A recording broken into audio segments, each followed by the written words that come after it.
Good evening and welcome to this launch event for Bloodaxe's October releases. It's going to be a bewitching and magical evening, as you'll find out shortly. We're going to start off with first collection from Dzifa Benson, Monster. She was born in London, grew up in Ghana and then returned to London, and that's where she now is. Then we're going to have Nia Davies from Wales, who will introduce you to a whole exploration of time, desire, ritual and performance. And then we will have Helen Ivory with her sixth collection, Constructing a Witch, which includes 10 of her collages. She's an artist as well as a poet. She was born in Luton and has lived in Norwich for a number of years. So without any further ado, I'd like to ask Dzifa Benson to start for us tonight. Thank you. Thank you, Neil, and thank you for having me as part of Bloodaxe's roster of poets. Very exciting time with my debut poetry collection, Monster, and even more exciting this afternoon. One of the poems from Monster was made Poem of the Week in The Guardian by Carol Rumans. And so I thought I might as well start with that poem. And it's actually a poem I haven't read too often aloud because, I wasn't sure about it. So it's interesting that she chose that poem. And it's also what I really appreciated about her reading of the poem is that she got the fact that it's a ghost narrating it, which I didn't really make explicit in the poem. And she also got the fact that the black pages in Monster, there are 14 black pages, one poem, 14 pages long, that has black pages, was very intentional. And she got the intention behind that and realized it wasn't just a stylistic choice. So that's the benefit of being read by Carol Rumans. So I'm really appreciative of that. But the first poem, I'm going to read about 3 poems from the first section of Monster, which pertains to the life and death of Sarah Bartman, who was a Hottentot woman, or what was called a Hottentot. She was actually Khoi woman. Hottentot is a much more pejorative term these days. And she was brought over to Britain in the late 19th century, the early 19th century, in about 1810. And she was displayed in fairs and circuses and in private salons as an example of the animalistic nature of Black women. And so this first poem, The Hottentot Venus Hails Botticelli's On the High Seas, is in conversation with Botticelli's Venus. And it's basically, I think, what I was trying to do with it is to just wrestle with the notion of what makes a beautiful woman, and really how a lot of Black women have been denigrated for the way they look, and especially in comparison, like the sort of European ideal like Botticelli's Venus. The Hottentot Venus hails Botticelli's On the High Sea. Venus, I am the other, one cast in the wake of your wash, calling to you in my own voice. The milky opalescence of your thighs is alibi to the damned creeks in our deluge of stories. Your floating existence, a cold glade of mirror, a shelf-worn canto of myth, a wearying wall of Black women's unsaid names. Your face is our stopped time, as if you're the only woman in this coarse world, as if we are not all crafted from the same mud as you, as if it is possible that we can all look the same at night. Foam-born one, this name is an exhaustion to wear without a scalloped shell. Our stripped torsos painted with the theatres of thorns blown by your small white gods. O Pudica, bloodless eater of hearts, who would leach the salt from tears, from sweat, from all our seas and our endlessly gazed upon vulvas and palpated vaginas? For you, ghost ocean swells laugh, while I am pressed into the again of hiss and roar in salt spray into the barrel straits between tides. I think it's easy to tell that I don't read that poem that often, because it still feels a bit strange in my mouth. The one thing that strikes me about writing poetry is, first, you learn how to write it, and then you have to learn how to say it. So that's an interesting thing that I find about reading poetry aloud. I'm now going to read from another poem that I don't really have the opportunity to read too often in public. And since this is the launch of Monster, I feel I can go for things that are a little bit unusual in terms of reading in public. So this next one is called Sumlaub or Menage. And it's basically, I looked into the rites and rituals around a girl turning into a woman from Sarah Bartman's tribe.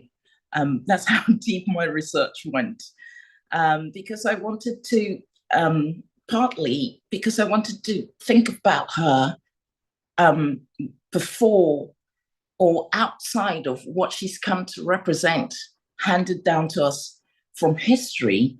So I wanted to write something that felt like it was outside of that, and that it felt like it was really much more personal to her.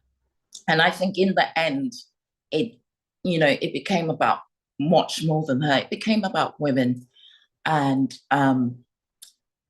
women's periods. So this is Sumlaub Menage. I'm only going to read a couple of sections from it because it is a very long poem. You just have to read the rest of it in the book, in Monster. The first read. At the first sign of my car, the women run through the crowd, stamping out fires, shouting, "She shot the eland." Now that I am numb, my almost women eyes track the oldest blood drip out of me and stream down my thighs. I am afraid to look as mystery scrapes me up in its clotted claws and drops me into the shadows of daughters, the shades of blood sisters. The abbotard's long past childbearing washes her hands in dew collected from the moon to wake my woman's body, then carries me on her withered back into the Karut Oms, where I am to remain until the next new moon. To make the water snake shed its skin, she covers me in the sweetness of ground bishu and swaddles me tight in a sheepskin karos. She teaches me a red song that torrents over me like water grinding pebbles. It's only blood. You shouldn't be afraid when you're alone with it. Now I know how a dead thing leaves the body. I stay in the Karut Oms with my girls eating all the meat I can in praise of the fat. In the Karut Oms. Now I am unfixed, blurring from young to old with my navel pinned to my sacrum as Ichab's dark spell scrapes me up in the bloat of his hunger. Why was this dizzy body made? How many more years of blood is natural? How many more have I got left? It's hard to catch a breath when Ichabod's devils knead my stomach with their claws of glass. Cramped on my belly like a tossed aside carrosse, I give the hot stones in my breast, my vice squeezed sacrum, and the whole night to the white fluorescence of blood tumult. Then older women bring news of the state of the bush. They read in the salt clay who and what walked where, when, and how long ago. They slap my hand away when I reach for cool water to drink, shrilling. Only whispers, you'll get a bad name among the people when I try to speak.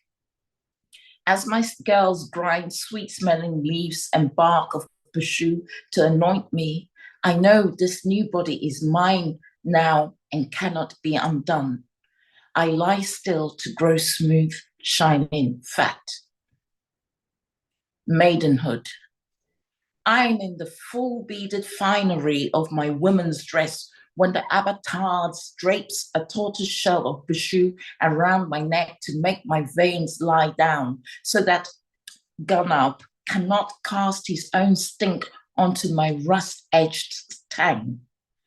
The women gathered in the outer hut mark my forehead in soot from the coal pot, then slaughter a heifer for the feast. Menstruating women and pregnant women don't partake lest my menses never stops, unless it stops never to come back. At the sound of an antelope's horn, I am now Huaxis, no longer now. I am, but I wish my mother was still alive to show me what I want. Young men who I haven't seen for 3 weeks enter the hut, and with the abattoir's guidance, Gomesa ke wasi iglani umansai, you milk the cow with a soft, fleshy hand, and a hand also as shiny as melted butter. I rub their testicles with bashu. Their balls are warm as breath and just as fat. I'm going to leave it there for that poem, but to finish off this section of my reading, I am going to read from one of the favorite poems I loved. I really enjoyed composing, and it's really about extending the bad things that were done to Sarah Bartman to all women. And I got an opportunity to do that when I started when during my research, I came across the fact that she'd been displayed at Bartholomew Fair. Now, Bartholomew Fair was a big, huge fair that was held every August, and it was held in the area that we now call Smithfields in London.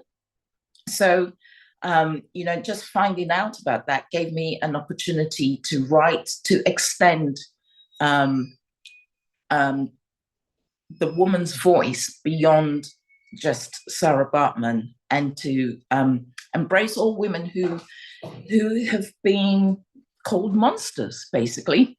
I think it was, through Bartholomew Fair that I really landed on the idea of monster as a title, because in researching the kinds of people who would display there, this word monster kept coming up.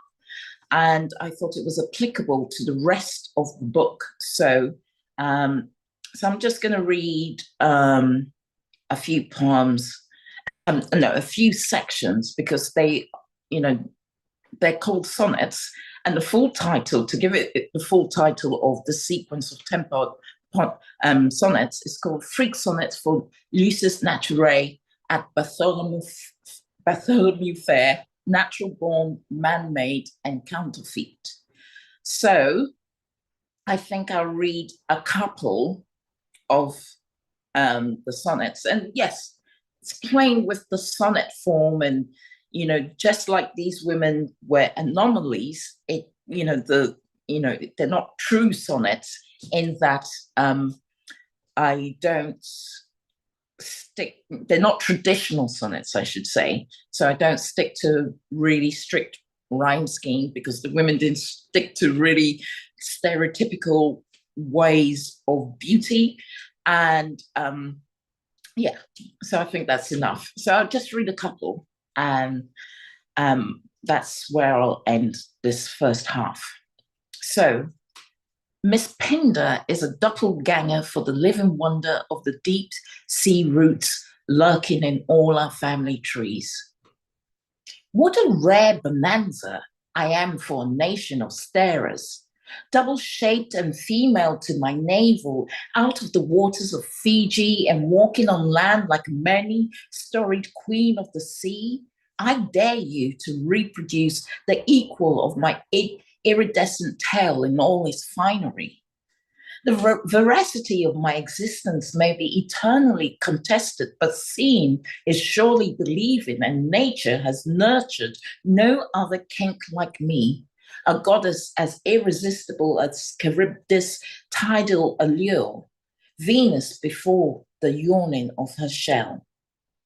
Unlike those other animals who eye you sideways, their gazes flickering and passing on, don't expect me to peer coyly back at you through my webbed fingers or conceal what passes for a vulva with a fig leaf. My curly, long green hair, so artfully placed across my breasts, stages your curiosity, and long may that be my only concession to modesty. And one more. I'm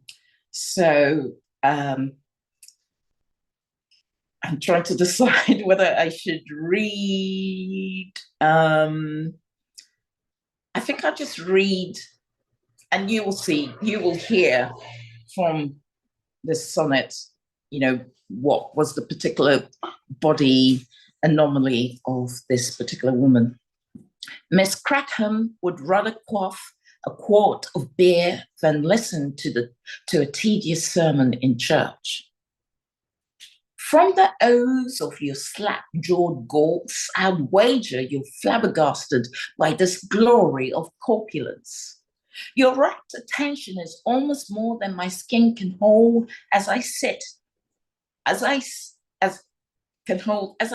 on a 2-foot-high stage in this bedlam of necromancers, knife swallowers, and monster mongers, but I'm no performing monkey. When I aged out of being the largest child in the kingdom, I had to live like an outcast, but that's not a tale for this day's display of fat. In the meantime, I've learned how to model my skin from the outside in, how to constitute this flesh in the act of posing all its rolls, its flab, and its folds for the merriment of you, the audience, that fickle beast who always rolls over to let me tickle its greedy belly as it buries its head in my bosom's bounteous valley. Thank you. Thank you, Dzifa. And now we're going to go on to Nia Davies, reading from her second collection, Votive Mess. Nia. Hello. I'm going to read, first of all, the first poem from Votive Mess, which I'm really excited about. This is called Ritual Steps, Paviland, and Paviland's a cave on the Gower coast near where I live, where the first evidence of ritual burial was found 33,000 years ago.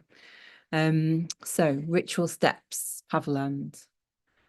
Right, pupils, neck, diaphragm. Right, breaking open and up, breathing and living ad velion.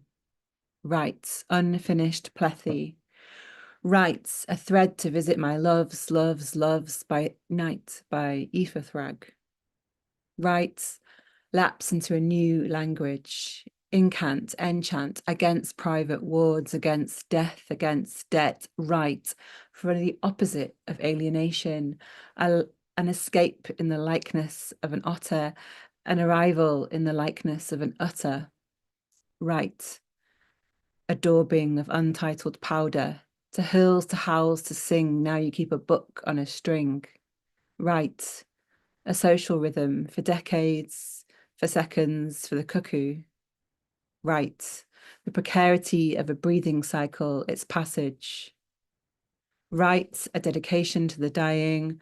Right. You want a change or a rest or a continuum. Right. To claim back, to deprivatize our eyes. Right. A trays person weaves between me and my loves, the redder thread. Right. Act of poesy in adorbing this ochre ash, the red lad. Right. And to close is also love, pass something on, something less grave. Right. Gathered, authored, precant, washed away for a future right, the body grateful, the ash redder. So the poems in this volume, a lot of them were written after a period of research into performance and ritual and movement and kind of weird forms of theatre, and also a process where I was trying to learn the Welsh language, Cymraeg. So this is called Mieri, and it means brambles. I was hurting in the brain of the dead. This was their meaning, their poem. They had my meaning and I had to inherit it.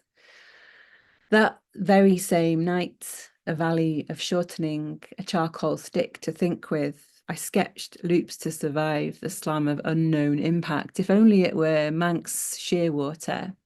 I am committing, meanwhile, something, it doesn't matter what, is for sale. Cofiwch. Still furious, water coming towards water. This branded tea towel tells me of the dissipation that happens every day. And I have lost what the dead entrusted me with, and still trying to control lost things to name and rename. Here I am sinking into habitus when I could be sinking into the lost things or the still loothing things. Cofiwch I Umadal Antonia Puertomont, where the gorse glows all year round. Like here, I'll commit to calling myself your girlfriend when the gorse ceases to flower. I'll commit to being with you when I learn enough Cymraeg to read Adfeilion Babel. I'll commit to bramble pits of bomb craters, commit to lost time and words, which slowly climb up the cervical spine. I took Adfeilion Babel for a face. The book was an inanimate object that became animate on my face and in my spine, so I wear the ruins of Babel as a mask. Bramble pits as ruins in my voice. Mieri, symbols of agonizing regeneration, or green tripwires where Cofiwch Miara. The blackberries are books full of juice, and I'll commit to brambles. I'll commit as brambles when I finish my books.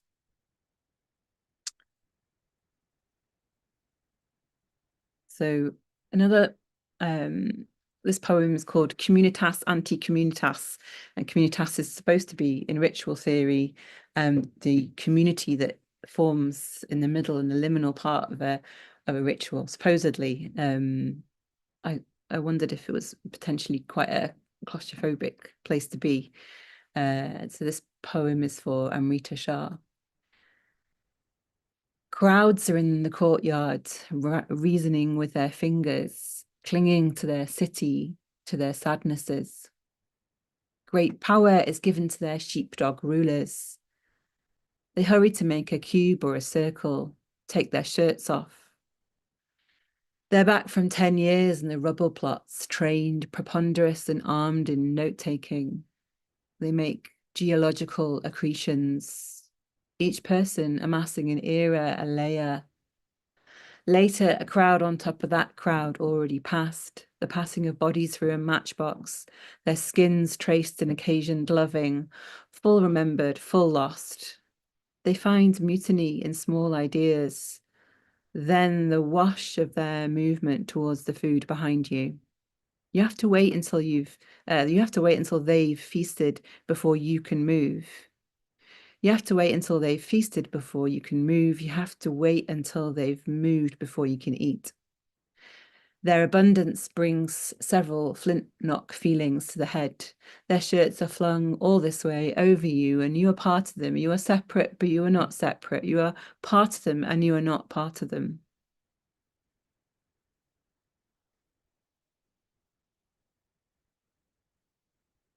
I spent quite a long time trying to learn things from people in the theatre. So I've got this kind of shabby theatre, poets theatre that I'm quite interested in. So this is called Theatres of the Mouth. In the body, a corona swaying. Have mercy on my phonemes and check where the tongue is when writing. You press the palate, tongue down, that's experience. Tongue up, that's engagement. Tongue to the top, back enamel, that's where pleasure expresses. 3 emotions in the front mouth, 3 in the back, and the middle of the mouth is neutral. There's a mathematical formula for this. It makes a rhythm. On a half beat, your partner might come in, but with a regular beat, that means you're no longer in love. And how do we get to pleasure, or the 4 pleasures, to be precise? The body reading the other body. Then comes eye contact. But remember, gender comes in. We're conditioned, I'm afraid. There's desire too. Between the 3 emotions, anger, sadness, happiness, and 8 more emotions. And there are really only 8 stories too. Laughter in the belly, it cleanses the organs. When was the last time? Anatomy prompts emotions. When did you cry last with tears? Yeah, that's not right. That might be dehydration. But which sad face is convincing? Stop here, pause this. How do the actors sustain it? Stamina, yes, but it's before stamina. Leaning back, I say, this isn't good poetry. I pick up your notebook. You won't react yet. You're conditioned not to show anger. When you walk away, try breathing out with your tongue like that. Can you feel the heat in the cheeks or in the stomach? Do you feel neutral? Feeling the curve around the table too. And there's the envelope of a mosquito net. Or, hey, you seem interesting. Interesting. There's no gap for a response. No, it's not your accent. Do you feel neutral? And finally, in this set, one more poem. Wassail. It's kind of about the Mary Lloyd. My old grey mare, blood led my LED eye, my new libation like a novel. Then a revival tremors in the downlights, making it up in the soft play hard den. I knew the words but not the tune, the wind at the door every morning, severed grin, technology for snapping, how come the blood on your history? Creatures who unchoke the bridle, they are cake crusher and jigging, folkloric mirror, folkloric muse. When Mary appeared, the woman in the bakery froze, and so did I. My companion noted we seemed away with the fairies. Some things you just give you that feeling, and maybe that's their folkloric wish. You didn't feed the fairies enough cider. You told your nephew they have sharp teeth, etc., etc. Revival rites can give bad Teutonic feelings, insignias on lapels, blood bonding, mummers who vote Tory, etc., etc. You avert your eyes away, think fair folk. Any meaning in Mary's streamers you have to make up, and yet the law folds into this your new years. Thanks. Thank you, Nia. And we're now going to enter the witching hour in the company of Helen Ivory, reading from Constructing a Witch. Thank you so much, Neil. I feel like I need to cackle now, but I won't. Yeah, hello, wherever and whenever you are. So the Constructing a Witch is about, well, it speaks across to Dzifa. It's about the monstering and othering of women. And the first poem that I'm going to read is called Awaking, and I've been researching this book for about, I don't know, 4 or 5 years, and I had this out-of-body experience. I've become one of those women who is suddenly alive to the awful things that have happened. So the waking. I have become one of those women who goes about with a rattan carriage, salvaging women buried at crossroads or planted out in the woods. One of those women who reconstructs bodies, replacing ligaments with wire, the kind who mixes her own blood with the earth to bring swell to their bones. The kind of woman who tarries with the devil in the naughty light of day. Why must we be occult? I hold up those rekindled women. We reel, we howl, and we shoot our filthy mouths off. This next one is it's a sequence because the subject of the witch is vast, and in this book I've gone about it a bit, but there's more, obviously. This poem is called Some Definitions of Witch, and you might have your own, but here are some that I've come up with. Some definitions of witch. Carcass of rags, the dead rat stink of old milk, beyond the pale beggar front of the litter. Gleaner of herbs, hallower of the compass, cunning hedge rider, measurer of fire. Midwife of shadows, low vixen with blood on its moor, deliverer of silence to the henhouse. Lighter than a Bible, priestly Inca's gravity beneath her flying feet. Her body writes into the sky. Blended with the earth, she wears a moss cloak. Some procure her remedies. She is a scapegoat for bad luck. A childless wraith in a child's picture book, the worst mother man ever invented.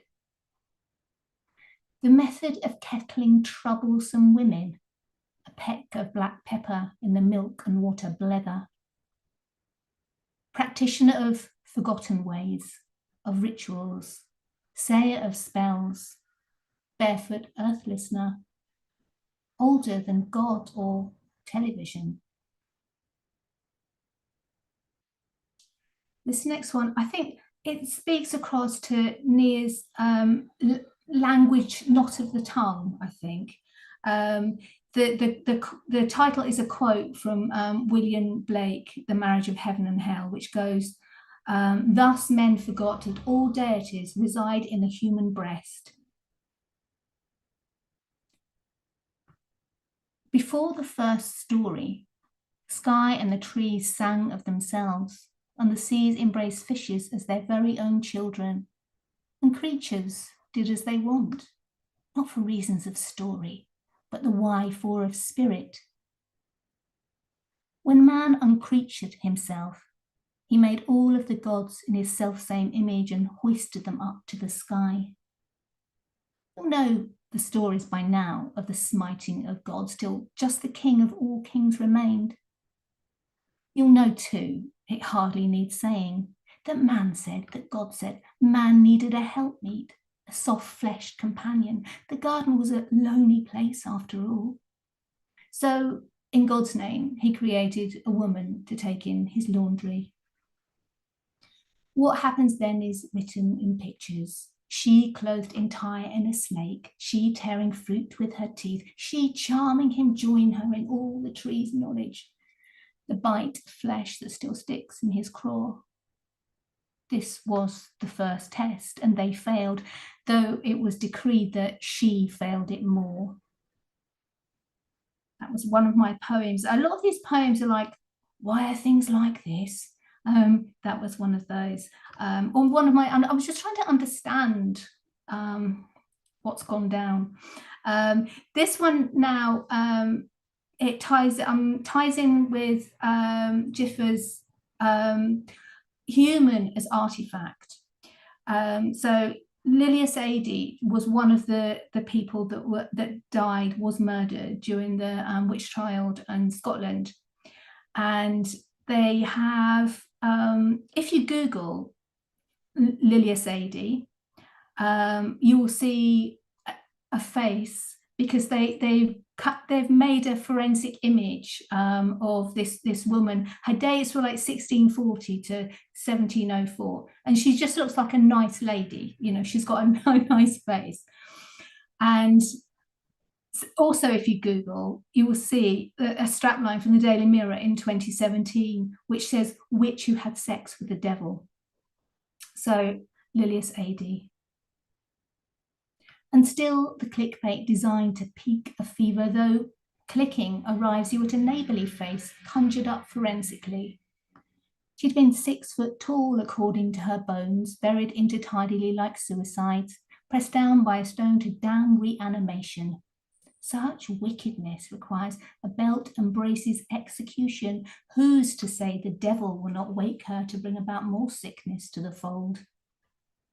A podcast now. And Lilia's confession, we learn, is duplication of another peasant woman's admission some 50 years before. The devil put one hand on the crown of my head, another on the soles of my feet, and claimed everything between as his.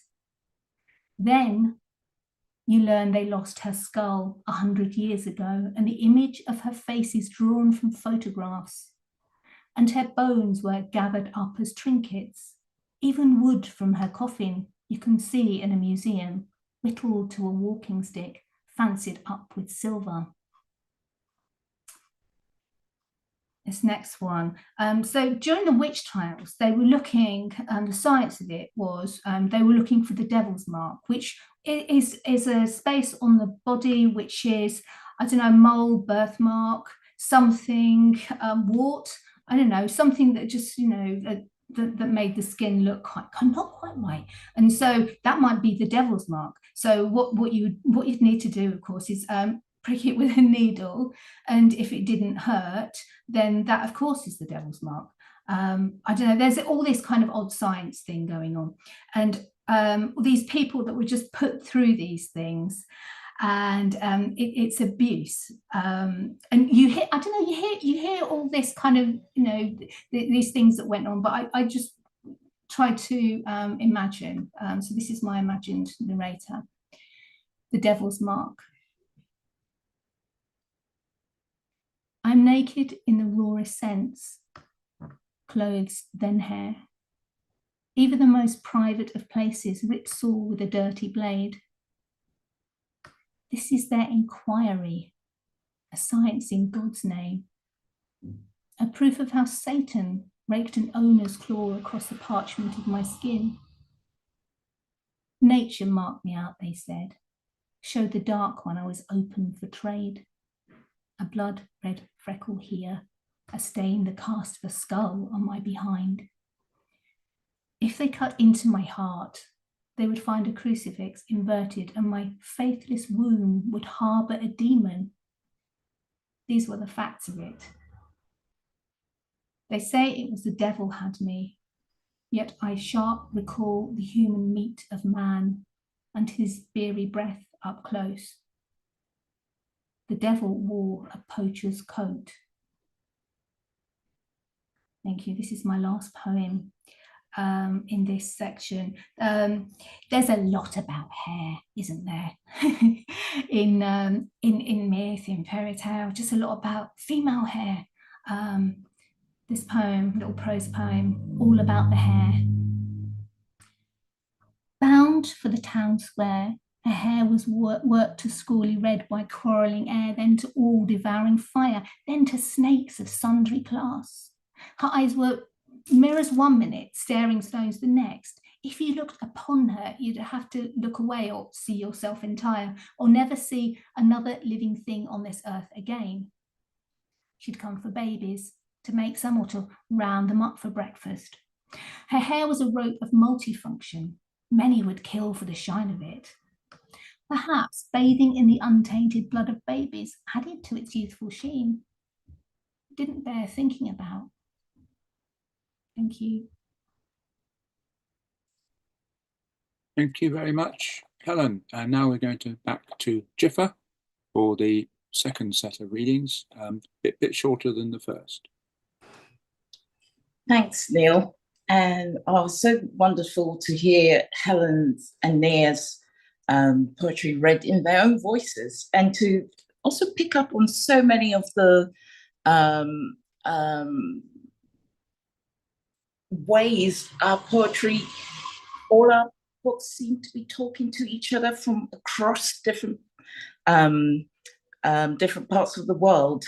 And in response to that, I'm going to read a poem called Tongue, especially in response to Nia's poem, Theatres of the Mouth. I think we were trying to do the same sort of thing, but coming at it from very different points of view.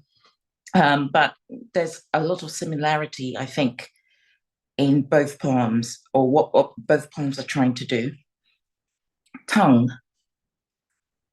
And there's a couple of quotes, one by Vasco da Gama, which says, "Small in stature, ugly of face, and when they speak, it seems as if they hiccup." And then from the writer Goethe, "For there precisely where ideas fail, a word comes in most opportunely." Labial, dental. A throat full of words but damned, a foreign language flying into a mouth held open in resignation.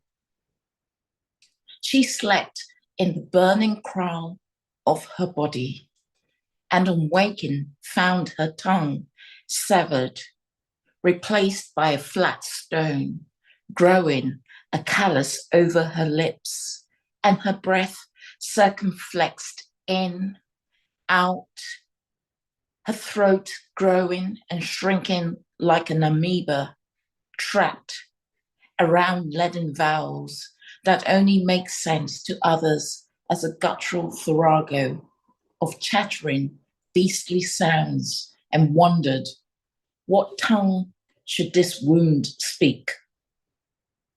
Lateral, spiky and in the cheek, like getting a horse to go, or as dog slap drinking water. Trying to say a word while traveling through places where she's only partly familiar with the rules of speech, a pursed lip sucking back on the fleshy apparatus of tongue, her mouth in the wrong shape defaults to kissing of teeth, like her tongue is too large or too shouted into exhaustion to exist.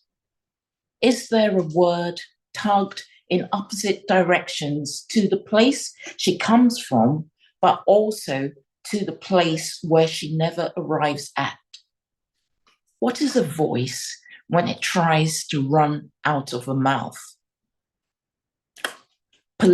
Palatal, a small detonation like a branch snapping, a half-swallowed hiccup, coughing up a bone in the throat.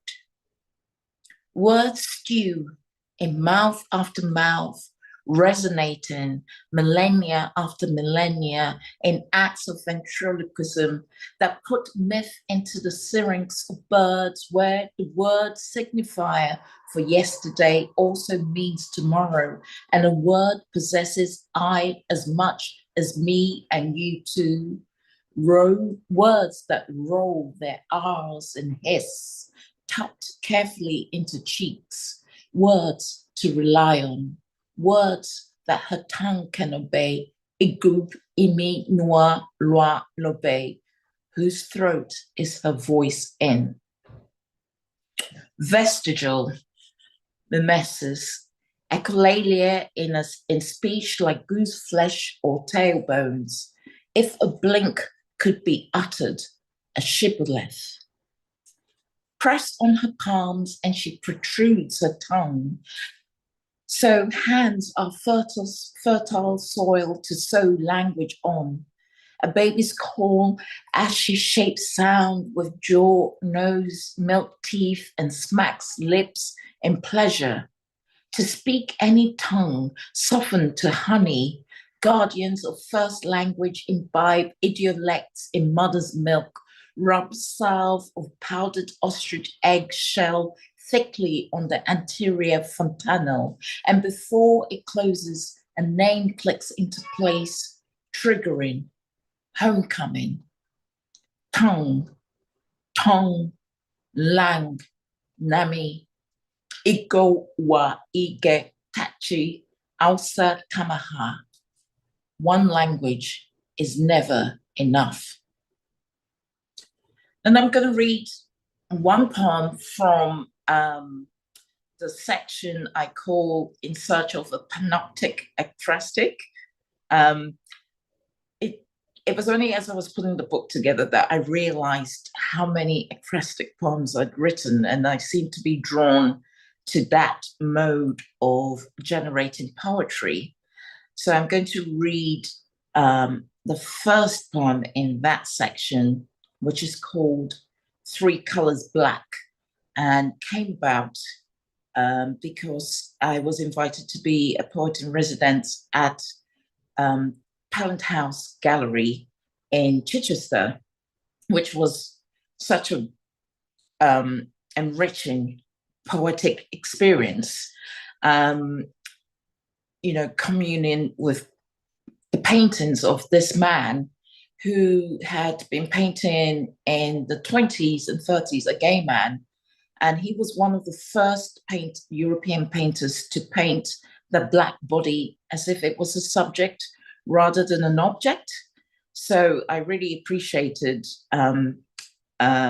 being able to look at his work in detail. And the reason I'm taking quite a long time to talk about it is because I'm trying to find it in my manuscript, because the manuscript is so big.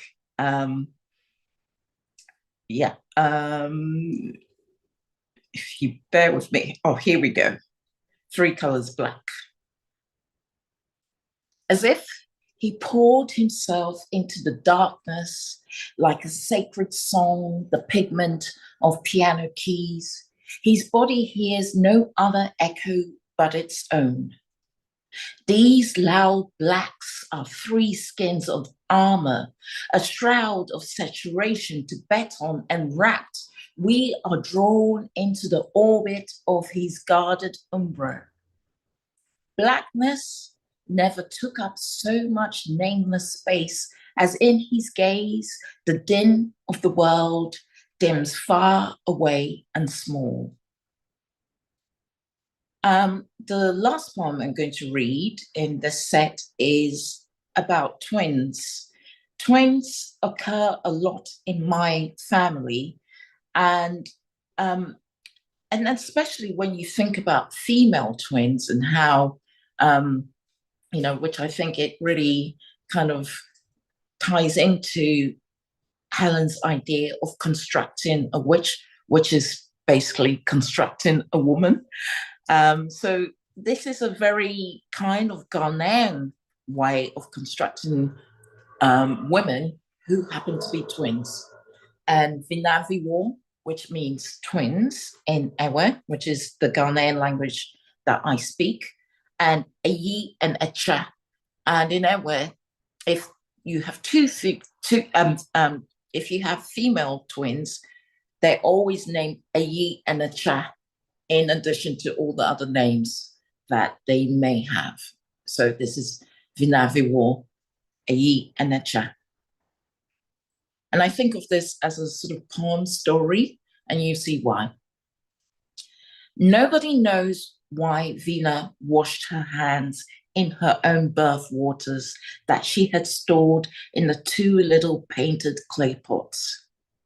Not that knowing would have changed anything in that yellow time of Hubechocho, many months after the juvenile termites had come, dropped their wings, coupled up and gone to build new mounds.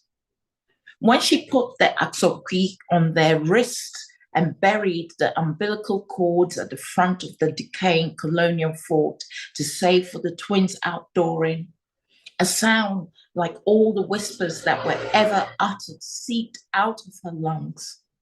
In her keening to forebear kin who left footprints in laterite, she heard, they are here to prepare us for what is to come. At first, Vina thought they would be a synonym for each other, but Echa, the elder, with cupped hands and elbows akimbo, as if she was dancing agbaja in a frenzy of womb fury, edged out, quick as a fish, from between Vina's thighs. It was settling how quiet she was. It was unsettling how quiet she was, how her eyes immediately focused. Ayi, the younger, fearful of the world and its palavers, but tired of having to carry both their souls like a cipher for ancestral habits, felt like her tiny body would eat herself as she blinked her way into second life. She could feel the earth holding her close in its bubble of breeze, and although she knew it was always better to be two, she still wondered what questions her body should now ask. They married on the same day. Before that, nobody truly knows why they carried Aquaba dolls around the market in the month of Afofia. Ayi was widowed early, but not before she was disowned by her husband because of childlessness, and after he'd taken on a second wife, who he called Jijonu, a thing that gives happiness. And not before he had sent a bottle of palm nut soup to her family in disgust. Pepper and ginger are not the same. His voice that day was close to the skull, a brutal crop. When he died, she would quickly forget what his voice sounded like, as if memory is vegetable and can just rot. Echa was sure a visit marriage with her sister would do right by all of them, but her son's spirit did not want to come near her calabash after that. He received his father's soul in a dream when he deliberately stepped on the forbidden stone buried within the buttress roots of a flamboyant tree. Although Echa tried to cool the road with an offering of beads at the crossing place, the empty space her missing son carved brought the edge of salt to her soul, and the memory forged in her spine of the long exodus, walking backwards and westwards out of the walled city of Noche. No one said a twin had died. They said she was a body blinking in the bush, fetching firewood. Thank you. Thank you very much, Dzifa. Apologies, we seem to have invited some otherworldly monster into the audio, so occasionally we're hearing sounds from somewhere, we don't know where, so apologies for that, but we're now going to hopefully hear from Nia.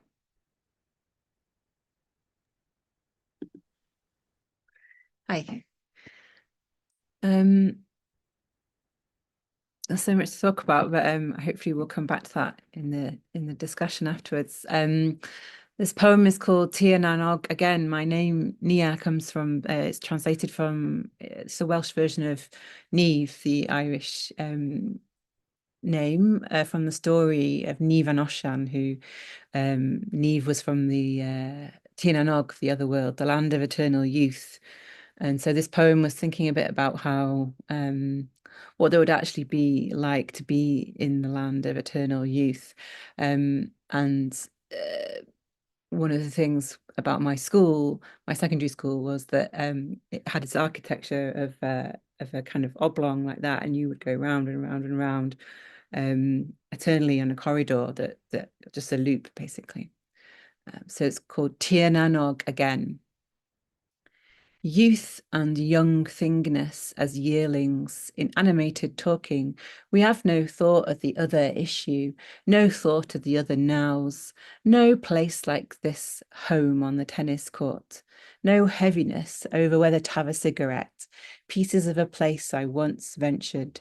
It was called the Rufts. It was a soup of lust, envy, greed, etc. It was chips, the texture of fudge, an inability to wear clothes that fit, oil surfacing on the skin hourly, so I had to use a special blotting paper, body spraying, ways of keeping the discharges in, dabbing, jabbing at the youngness, fried pizza, fried double cheese, fried pudding with friend. Oh, I have to eat this forever, this lonely screwball ice cream with a bubble gum at the bottom. Another home, another dreaming I was from another culture, dreaming I had better shoes, stuck wanting a new chapter on the sticky gym apparatus. What if I could never leave the mud shin pads and never leave the playing field, lungs burning through weather, Could go round the corner, the corridor forever on a loop. Could stratify out through the glitch, a school architecture that kept us moving. Circular that was squared, an Art Deco grid that haunts fairly regular when we ran around like that in a loop.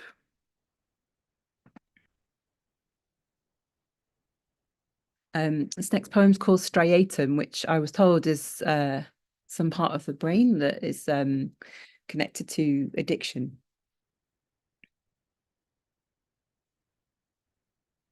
Crested, wool wet, all in a mode of raging love.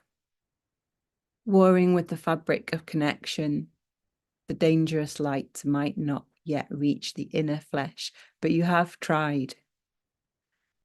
When the police raided bookshops, it wasn't so long ago either, when tattoos and holes newly filled in, damp towels, cleansing daily the grit off, coffee rights, florality.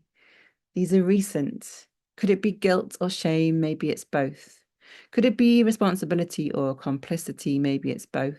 Could it be depression or anxiety? Maybe it's both. My media is body. So is yours. I'm troubled, you said. So tear my poem out of its carapace. Subsist on it. I don't care. The romance of the rose takes up the daytime, and the sleep of colour can be peony. The romance of placing things in their correct zone, so at the opportune time you can come back to them. Dry towels, coffee, poetry, flowers, and sleep its carapace. But in minor fevers, nights collect the slight times when they judged you. Think instead of bookshop romance, where I miss you wholeheartedly, or cleansing in dangerous light, a volume on a city unvisited.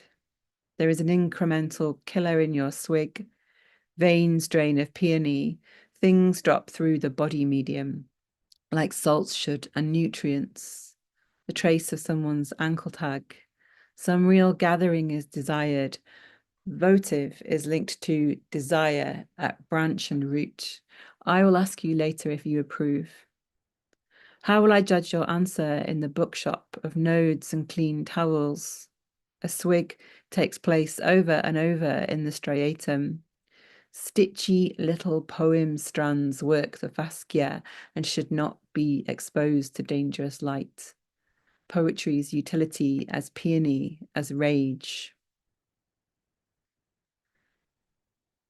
And I've got here some scores for ritual poetry. That was the main thing that I liked about performance, and performance that drew on ritual. Is how you could use a score, like a poem, to perform with. So I'm just going to read a few of these scores because there's quite a few of them. 1. Funeral Games of the Great Mammalia. That's David Jones. Or Birth Games of the Little Mammalia. 4. The Sludgy Treatment. 5. Mouth Placemaking. 7. Mask Play. Costume Play. Expanded verb action text timed. 10. Fold into sludge, a baggy relationship. 11. Learn some vocab, repeat, repeat, repeat. 13. Sornam, placemaking in the word. Is it possible? 15. Unmask the imperialist held here within. 16. Plough the mouth as a syllable, as a ploughed field to roll in mangle wurzels at every arm length. 17. I impressed his family with a joke about the arm of a suitor made of profiteroles. Roll in the mangle wurzels in a field and leave to chew through the winter. 19. Cycles of action, cycles of verbs. 20. Rituals object on a scholar's desk. That's Rouge Angelique lipstick by Chanel. 21. The cops, sex continuous. And one last poem is called Fear and the Piano, and it's a score for, or a score against, or a spell, maybe even against fear. The repeated key, a haptic scored over sedimental time, eye work, or work within the fear's crease, where the breathing organs swell and contract in the membrane between me and the world. Piano lessons, piano practice, piano play, 10 seconds and then answers coming. There is this instant you've allowed here now for later, and a before or a flipped now. The perceptual order has given you an instant. The piano also has its instant. The shapes I found, like light, sound, colour, memoir, are combined into a sense that flickers. So what membrane, fixed and unfixed, once rolled over and then overwhelm? Well, that's so broad. Take instructions from the piano. Fold into, extract instructions from the young, from the learner, from the other learners. Try piano and kidney. Kidney communicates. What are these and why? Sedimented body, geological kidney. Fear explains, or does it exceed? Mnemonic body, mnemonic movement, pneumonia. Pamli, Pamli. Parallels, Daves, ancestorial fears. The animal instinct, the courage to. Thanks. Thank you, Nia. And now we'll have our last reading before we have a discussion from Helen Ivory. Hello, hello. So there's not enough poems being written about the moon, are there? So in the book, I have some more thoughts about poems, and this is more thoughts about the moon. Someone picked the moon to be your avatar, swooned up on your beauty. He invented the metaphor for the fulgent, unreachable conundrum of your presence. When he got a grip on gravity, he blathered on about the heady dance of earth and moon in each other's gravitational pull. He'd set himself up as the earth, of course. His ardour in your maiden and your mother days was resolute, but as you waned his word, he could only see the carrion, that old word for crone, scraping dead flesh off the underpass. A goddess is a goddess is a goddess. Why rename her as she orbits you, O earth? And if she appears all dark of the moon, it is because your rotation is too fast. The moon's path around the earth is widening by the wingspan of a wood nymph moth each year. Perhaps it's finally time to take a hint. It seems she'd rather lay her bets on emptiness.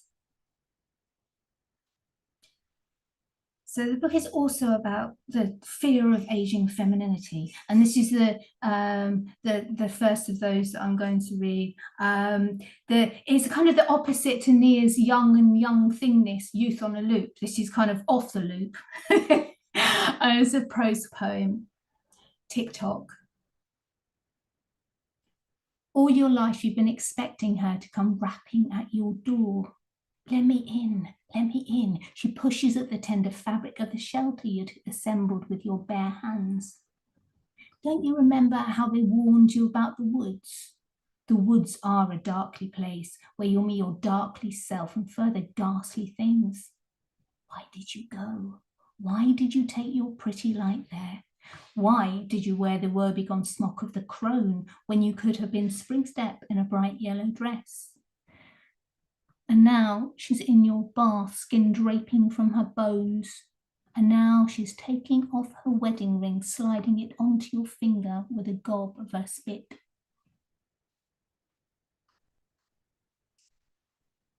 This next one, yeah, content warning, blood. Pliny the Elder in the Natural History said, and it must be a fact, surely, bees, it is a well-known fact, will forsake their hives if touched by a menstruous woman. The menstruous woman. It is never elegant to speak of blood. a female body tricked and out of whack, adjusts to wearing kindly black, to shroud the purpling of her clothes as menstrual fluid falls from her, too pell-mell for any shop-bought rags. Not everyone is bold enough to turn their menses into art, to scriven gore across primed cotton board. Some zigzag a passage through this cursed spell with all the euphemisms there read aren't instilled in them. They are unreliable, leave work early, say 20 years too soon. They become a woman of a certain age. Who needs the foul embarrassment of aging female bodies in a public place? Who really wants to be deprived of all that honey? This poem needs no introduction. It's just one of those euphemisms you hear. The change. You sit inside yourself and your body does its thing. 1 minute, it's a honeypot of estrogen. The next, the head you had grown up with is a crucible, and the words flushes and flashes don't touch the size of this urge to run clear of this chassis. The clothes in your wardrobe carry a whisper of mutton from a source buried deep inside language. You smear Lady Dange on muttony chops and everywhere advice on how to hide your arms. Heaven forfend you make a spectacle of your collagen depletion. Every night your hormones throw a party you don't want to attend, messing with the levels like a bad DJ. You read that tinnitus is affected by estrogen's jitterbug, that not enough research has been done. Your skin is a rubber doll plumped up with lava that stumbled into a cold store at 4 a.m. or 3 a.m. or 2 a.m. Yeah, I was kind of a bit, when you're writing these poems and reading them out, you're kind of outing yourself as perimenopausal. But anyway, when you read, like the NHS in England in 2022 say, it is estimated that around 13 million people who are currently peri or menopausal in the UK, which is equivalent to 1/3 of the entire UK female population. It's a lot of humans. 13 million. Right now, I am a list of symptoms so cliche, it's as if I peeled off my living skin and lay down inside a chalked outline. And on the pavement next to me are other women, pressed into the self-same woman shape, stretched along the street further than the eye. We've put down whatever we were holding, removed our faces with something astringent, and here we are. Yet the doctors, for the most part, shake their heads. They were not trained for this. We are just too complex and occult in our workings. We are clogging up the whole town now and other towns for sure. People climb through us on their way to everywhere. Younger women avert their eyes, startle home to the mirror's reassuring purr. Oh yes, you are still the fairest of them all. This is my last poem. Thank you for listening to me. It's I like to read this one last because it's kind of, it's based on the Frederick Sands study for a wood engraving from 1860 for a piece called Spirit of the Storm. And Spirit of the Storm, I mean, she's kind of Medusa-y and fierce. And I thought, okay, let's end like this. Spirit of the Storm. There comes a point in every woman's life when she transmutes into the spirit of the storm. Why not? Grow snakes for hair, conjure rain and lightning from your artful hands. You've earned this wrath, don't squander it on slapdash chores and sundry empty tasks in the hollow of your living room. Get out, find a fitting auditorium. They've been opining it for years. It should come as no surprise when the venom spouts forth from your breasts. Lo, you are supreme, the most debauched of all bad mothers. Thank you. Thank you, Helen. We're all going to move into a discussion room now, whilst everyone is gathering in that room. Just like to say to everyone watching, do scroll down and click on the links to the books if you'd like to buy them direct from the Bloodaxe website. They're available now. And now I'd like to welcome everyone into the chat room. While they're coming in, we've had a few very nice comments from the audience, who include a number of poets. Pascal Petit says, such powerful, bold poems. Thank you, Dzifa, for this lioness of a book. And then Alice Hiller says, such an expansive collection, Nia. Thank you for sharing those poems. And Kathy Pimlott, such a treat to hear you read, Helen. So we're getting some nice comments on the chat in the YouTube. And we're now together. So, I mean, a lot of connections between your work tonight. Amazing. And we're even getting otherworldly contributions from somewhere in the machine. Are you all unmuted now? I am unmuted. I haven't heard any otherworldliness. Ah. What is it? What's been happening? Some sort of scary monster seems to have been creeping through the airwaves. Okay, cool. During your reading and also during Dzifa's. Okay. Yeah, maybe it's some kind of feedback or something. Maybe. I do have my window open. I just wonder if it's sounds of traffic. That doesn't usually penetrate through. So From Helen as well, so. Yeah. Oh, growling. I don't know. What can I say? Well, enough of that. First of all, using other languages, this is something that you've got, Dzifa and Nia, in your books. And that was, actually going to be my main question was around that. So yeah, do you want to speak to that a bit? Yeah, well, I wanted to ask Dzifa about all the languages that were in Monster, and your kind of relationship to them. So obviously it's English and Ewe, is it? yeah. And but you also using some Khoikhoi, and Yeah. also there's also the language of the sort of awful kind of misogynist, racist kind of texts from some of the descriptions of Sacha Benson, in which you kind of like taken and completely repurposed. Yeah.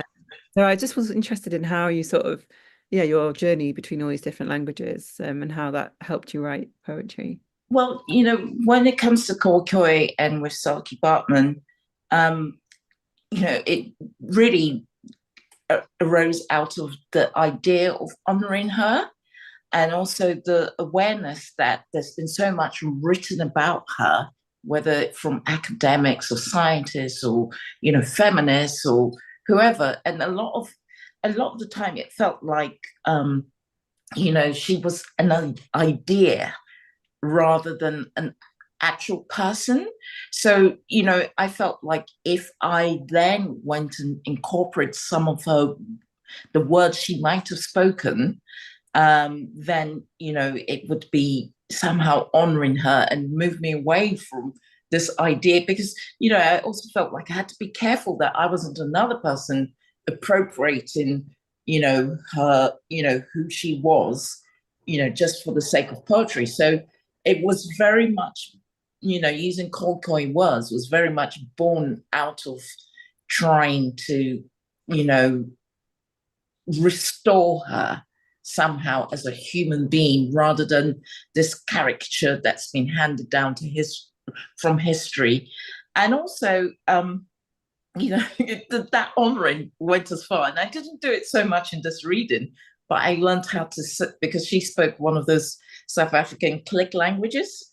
And when I was first writing the book, especially that poem Tongue, I actually learned how to do the different kinds of clicks, because I thought if I was going to read these out, and I was, with each click, and symbol, I then have a sort of definition of what it meant to me. So I thought if I was reading these out in public, I need to honor that. So I learned how to place the different kinds of clicks in my mouth. That's why I have the dental, palatal, vestigial, and all that. But when it comes to Ewe language, that is born out of this idea. When I was, again, researching deep into Ewe philosophy and mythology, I came across this essay which said that if you didn't speak the Ewe language, it was tantamount to self-excommunication. And I just went, I really, it just gave me it put the fear of God into me. So it then became really important. And well, I don't live in Ghana. I wasn't born in Ghana, but I grew up there. I was born in London, but I went back and grew up there.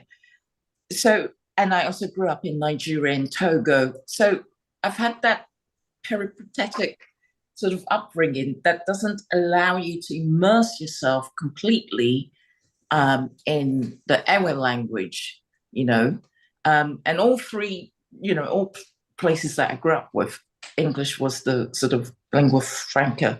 But so when I read that, I just thought, I'm not going to be able to really root myself in the language properly. But so the next best thing I can do is learn completely about the cosmology, the history, the folklore, the philosophy. And the wonder of that is that it drew me nearer to the language, because you then understand how the language has come about. So that was one thing. And the other thing was, in order to feel like I was rooting myself, if I was going to write about Ewe things, I had to write about language somehow. And in order for me to feel like I was really rooting myself somehow and not excommunicating myself, it felt like I had to get the language interrupting my comfort in being so fluent in English, and also for the language to share space with English. And that's why I don't italicize the Ewe words. It's not less than, because there are arguments to say if you italicize, other languages in a poetry book, for instance, you're indicating that language is less than. So, I wanted it to share equal weight with the English, because that's what I am, I suppose. Yeah. And I think that probably answers Pascal's question as well, that I can see here. Pascal's asking about just that thing, so we've just talked about that. Yeah. Helen, how about research? I mean, we've just been hearing from Dzifa about all the research that went into her book and how she brought it to life. And how you went to Salem as part of your research. Yes, that was a bit. How you approached the whole business of bringing not just one woman, but all those women back to life in the book. Oh, I kind of feel like I haven't done enough, because I you can only do so much, can't you? So I felt like I needed to go to the places that people were, and kind of almost like, because we went to closer to home, so Essex, Mistley Pond. There's a poem in the book about Mistley Pond, where the famous witchfinder, who's played by Vincent Price in the film. Vincent Price is I don't know, he's in his 50s, but Matthew Hopkins was only about 24 when he was going around murdering people.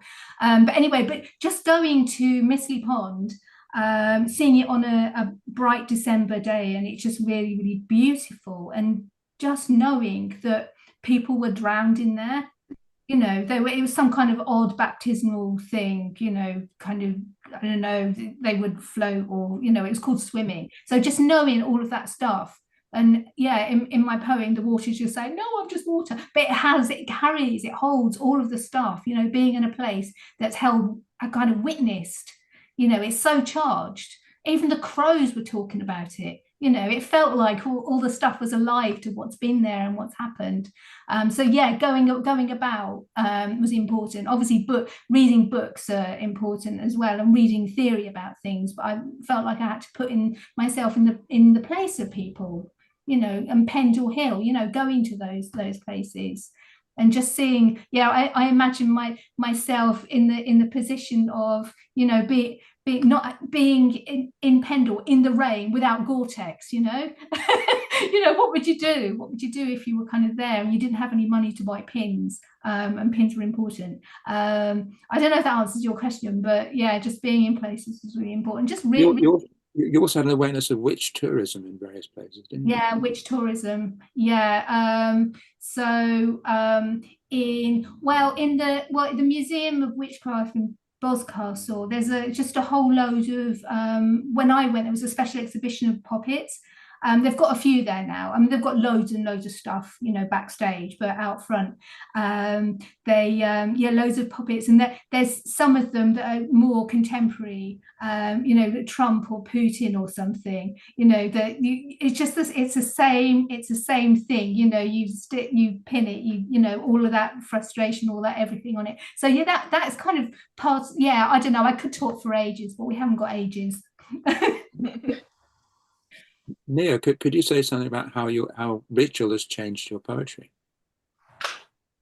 So I was researching ritual, and then I kind of got mostly interested in performance and theatre, and all these kind of art practices that I think they think about space and time and place a bit like really going deep into a place, and also thinking about techniques of the body, like how a person is like prepared to enter a ritual space or a performance, and also how we sort of activate words through performance, and then what it does to kind of like our social collectives that we build through kind of the act of performance, the act of making something happen, or making a kind of like a poesis, like creating new poetry through performance. So these are the things that I was researching. There was also a lot of repetition and chant, and using techniques that would get you sort of high in language, for want of a better way of phrasing it. It was all just a way of kind of hoping to make, like, activate language and to kind of bring it alive and enact it. That was all the things that I was kind of interested in. But then I also was a little bit sometimes wary of rituals, like the very heavy kind of way of making a society all think and feel the same thing. I was very kind of against that, really. So but some of the ideas around space and time in the body still really, really useful to me. And liminality is interesting, and I think that comes up in both the other all the collections that we've been discussing tonight. Most obviously, like with the black pages in Dzifa's book. But yeah, that this is kind of upside down time when everything's reversed, and things become weird and unexpected things can happen. And I think that's something that poetry is kind of good at getting into, basically, kind of almost like an unconscious dark space, or the moon, you know, more poems about the moon. So I think that's the kind of technique that I learned from ritual. We've got a question from Alice Hiller asking Helen whether you could say something about how your collages emerged in relation to the poems, and whether you could show one. But I'm not sure how much they will really show up on the screen. But I don't know. I've got the actual things, but they're in portfolio in my studio. But I don't know if you can see that one. The writing's probably backwards. And I felt like, I don't know, I do make collage, and I just love materials, and I love cutting things out of, you know, when you make collage, things have got their own life and their own magic from where they're from, and then you bring them together and then something new happens. That I like that, you know, that feels to me like magic. And the words in this particular one, so with the kind of header's tree, she's becoming part of nature, and she's saying, daughters of air, look through the glass, seest thou not how strong she is? the language there is not the language. I would not say C. I don't know, I might say C, is there not? I mind, you know, there's all the kind of references that I've been using. I've been picking up, you know, different ways of talking, but these are cut up from possibly Arthur Meat Encyclopedia or fairy tale books, or I like the way that you can mess around with language by that you know, cut up way, putting things together that wouldn't normally go together. I don't know if that, and that, so I yeah, the materials, I wanted it to look a little bit scruffy. I like materials to be about themselves. So the edges are maybe a little bit scruffy. There you'll see pictures of, because I make them on the backboards of books. So you'll see kind of book, when I say books, I mean really old books, damaged books, you know. So I've used them, I've reanimated things like that. Yeah, I don't know if that answers the question, but I just, yeah, I enjoy making.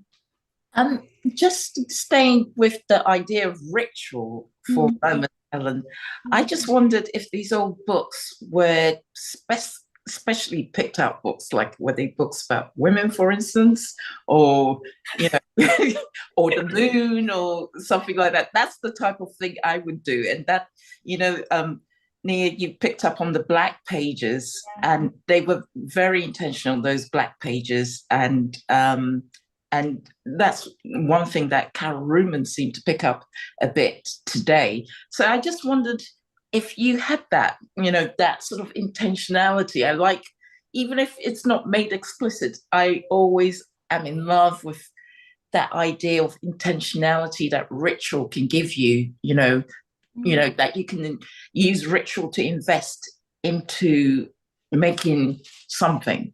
And I just wondered if you did that. I suppose, I mean, because some people have said that my work is surrealist, and that's kind of, well, the juxtaposition of unrelated things, and a lot of it is to do with a kind of a, I don't know, dream and kind of randomness, you know, that kind of thing. But it's not random, because I've chosen the things, you know. I've gone into shops and said, yeah, this is my area, this is, but when I'm going through, it's almost, I make the images go together really fast, and then the words need to kind of, I don't know, do something else a little bit. I'm not answering the question at all. I'm just talking about my process.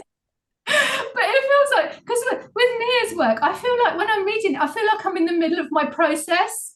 There's kind of a scramble of everything. Like, yeah, it will. Everything will fall into place. That's what that feels like to me. How is your process, Nia? What do you do? I say I also really like collage, but they've kind of like the obviousness of the collage is like dissolved a bit in words, because they've kind of been like given a further process. So yeah, like collage and mixing different languages from different places, that's so. And I actually also have done some actual collage, and it's the touch, the feeling of like the tactile feeling of working with paper and ink and images. I so find that really really kind of evocative and charging. Yeah, it is, isn't it? You feel it. It's the charge of it. This is why I could never make collage on a screen. You know, when people make collage on the screen, I can't. I have to have the materials, because it's got all of the power and the quality of the paper, and, you know, all of that stuff, and the quality of the ink. And strange things happen as well, like when you put things together that you just thought were random, and then a connection is found there. Yeah. Something has happened. That's interesting that you say you can't do it on the screen, because there's a poem in the book which is called "The Nameless Thing is a Vague Thing," which is a collage of our names, and in which I didn't use any other extra words, but, you know, somehow I put them together on the screen in that collage spirit. So yeah, I suppose maybe it's easier because you just have the meanings there. I don't know.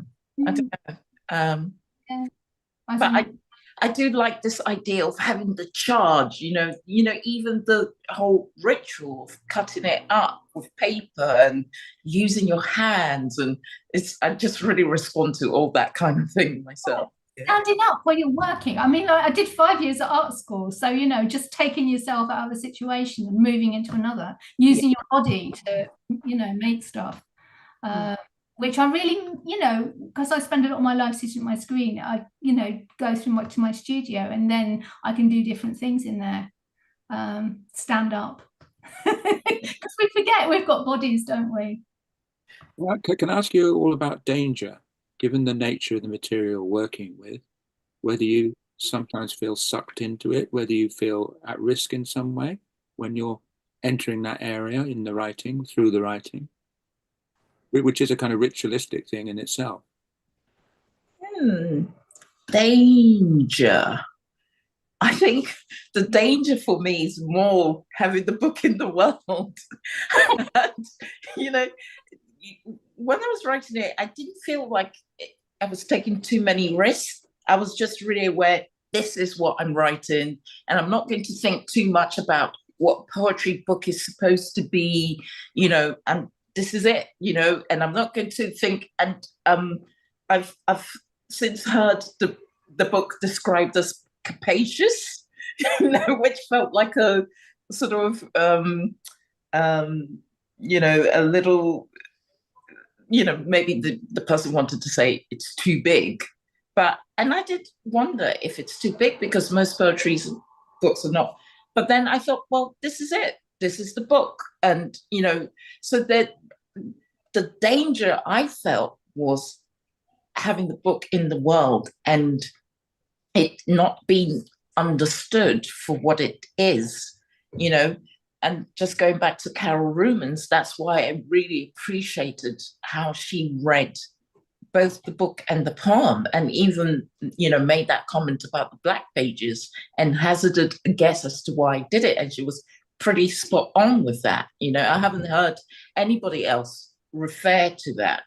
So, you know, that's the danger I felt. And also maybe there was a little bit of danger in going so deep into my cultural heritage or an African mindset. You know, maybe there was a little bit of that in the back of my mind, but not enough to make me feel like I was going to do anything different. So yeah, the danger is more about the book. You know, I can't sort of hold the book and cuddle it forever. You know, I have to let it go, you know, like an eagle kicks its young out of the nest, you know, whether they like it or not. The book has to go into the world, and that's where I feel the danger, really. What about superstition? Did Nia and Helen, did you become superstitious in the course of writing the books? I don't know. Because I was trying to understand superstition, but I don't know, I probably am superstitious anyway. I don't think I became more or less superstitious. It's just a quality of being human, I think. Oh no, I say that, but some people are not superstitious at all, are they? Yeah, I don't know. I share what Dzifa said about having the book out in the world. I mean, Dzifa, you've been writing that for ages, haven't you? I have, yeah, I have. And part of the reason it took a long time is, you know, just coming back to what might have been dangerous. Actually, the writing of it was actually comforting when the world felt dangerous. So, and I just wrote it slowly. In the middle, I did an MA. I started writing for national newspapers. I went off and did all these other things and just let it take the time it would take. I had people saying, we're surprised you haven't had a poetry book out yet, and people have called it long awaited, but you know, it is what it is. So and yeah, the writing of it was also cathartic and healing. I think I've indicated as much. So and it just felt like I had to become a better thinker in order to write the book I wanted, and that takes time. Yeah.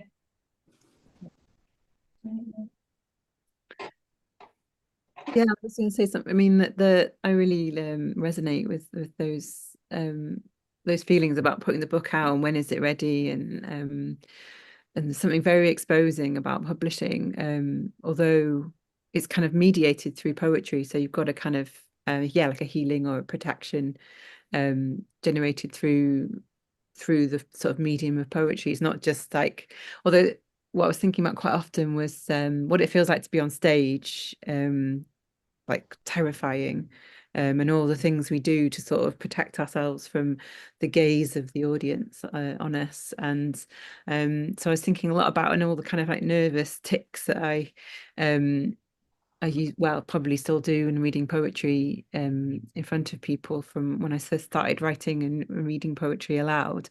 And I was kind of interested in those kind of things that we couldn't really control, and wanted to sort of delve into them, like why was I doing these things with my hands, and what was my mouth doing, and all these like strange things about performing poetry, because you're kind of like also speaking things that you come from somewhere you can't remember, even sometimes even remember writing them. So that's very exposing and can feel quite dangerous. But I actually also really appreciated things that performers and people from the theatre could share about. You can actually learn how to do things, including with right at the beginning, a long time ago, with Kristen Linklater. That was a really interesting bit of work that a number of poets went and kind of worked on their voices, and I was one of those. So a very long time ago, I was thinking about what it is when we speak a poem, what it is to share a poem. It's terrifying, but kind of amazing as well, because something happens. Do you think when you're writing, are you actually thinking what it sounds like? Do you have your voice in your head, like saying it? I think so, but it's never quite what. Yeah, then when it actually ends up in a book, like it's gone through a number of different things. Yeah, but I'm very sound based, definitely. Yeah, so I repeat drafts, so I can listen to where maybe there are too many words, or the sounds are not gelling, or there should be a line break.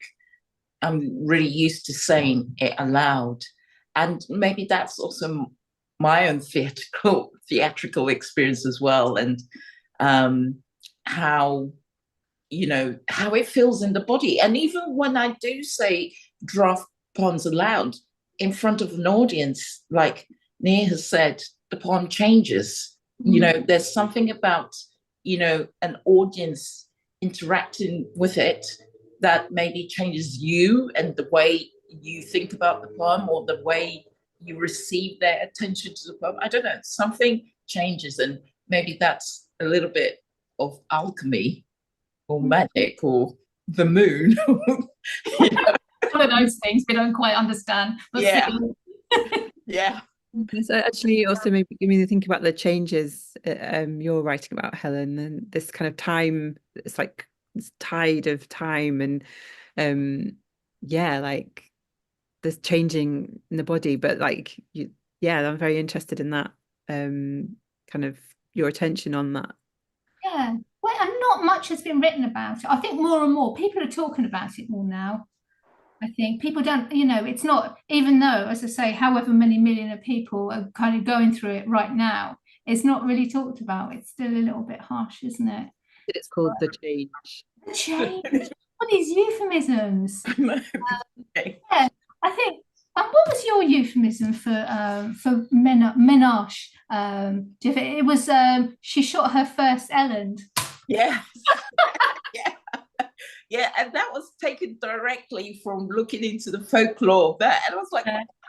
And if you think of the Ellen, it's this big bull deer, and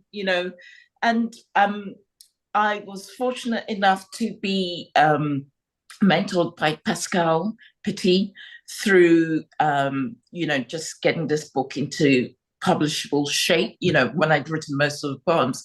And there's a line, I think, in that poem or another poem where she takes on the shape of an eland, and she's got a chest so big no man can put his arms around it. And at first I think I had her arms, and Pascal was like, no, keep it to the male so that you bring in this woman nearer to this power and strength, you know, that is usually reserved for men, you know. So yes, she shot their land. That's what we should say from now on. Yeah, no, it's great. Yeah. I just like all these euphemisms, kind of, you know, what's about culturally, you know, we're talking about the same thing, but you know, what's about. Yeah. And I suppose she shot their land also, you know, because later in the poem it talks about the men going on a hunt and their lust for blood that's from the kill, you know. So the idea of her shooting their land, now that you mention it, makes me think about, you know, again, bringing, you know, taking for woman what is usually reserved for a man. Yeah, absolutely. Why not? Well, we're going to need to wind up now, I'm afraid. Let our audience go off and have their supper, and you too. But thank you, everyone, for watching. Do scroll down and order the books. And thank you very much, Dzifa, Nia, and Helen, for such a great reading and discussion. Thank you. Thank you. Thank you.